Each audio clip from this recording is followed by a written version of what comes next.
Hey everyone, welcome back. In this video, we're talking about setting up your client's ads. Now, if you've gone through any other portion of this course, you already know how to set up ads. But let's look at it this way. You want to make sure you're a partner on the account, which I'm going to show you an example of an account I'm a partner of.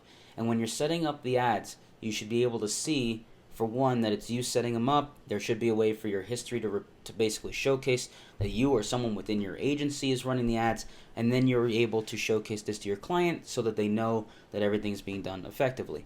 The whole purpose of this video is to make sure that you can prove that things are being done, so that if in case your client doesn't see what it is being done in the account, maybe they just don't quite understand whether it's you or someone else doing it, then you're able to prove so. So in this account, we're going to see how I'm going about setting up these ads. Now, what I typically tell people is that anything that you're working on, always label with your initials. So in my case, if there's an ad account that I'm managing, I typically am going to add DS. I've been doing this for years. I mean, it's probably 10 years now that I've been labeling things with my initials. That way, in case there's another ad manager or someone else in your team is managing ads, you want their initials on it too, so you know who's managing what campaigns.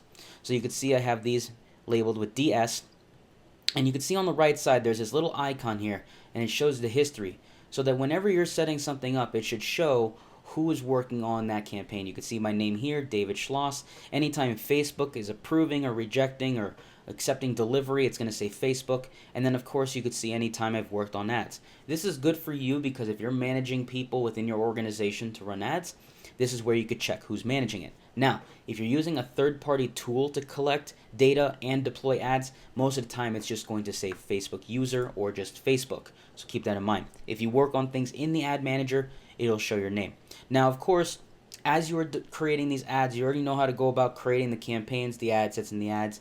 The core thing to keep in mind is that you want to keep things organized.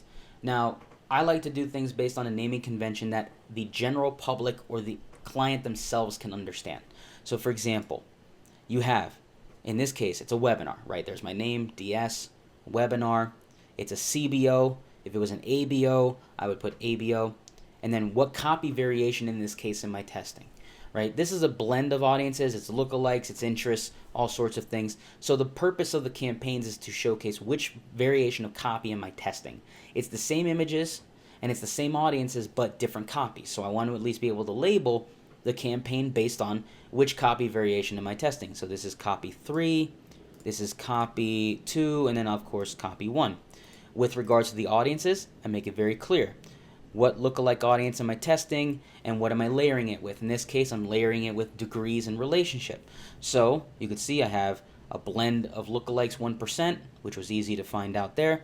You can see I have interest and education. I also have the relationship status. Done, right? Very easy to understand in the naming convention of the ad set, so that when you're breaking this down or doing a Zoom or a Loom video or however you're recording video for your client as a report, they understand what they're seeing.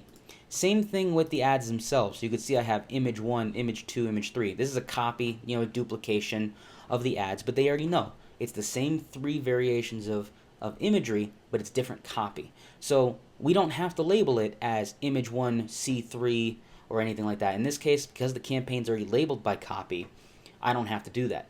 If I were to blend the different variations of copy into a campaign, which I will do at scale, then you want to make sure that you're able to label things like image 1 C1, so image 1 copy 1, image 1 C2, image 1 C3.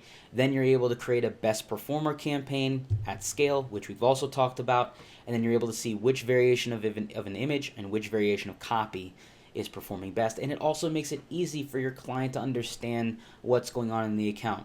So remember, this is all naming conventions based on what works for you, how things look, how things are able to be understood so that you're able to scale. Setting up the ads themselves is quite easy to do. We've gone through that multiple times in this course, but you want to make sure that things are easy to understand.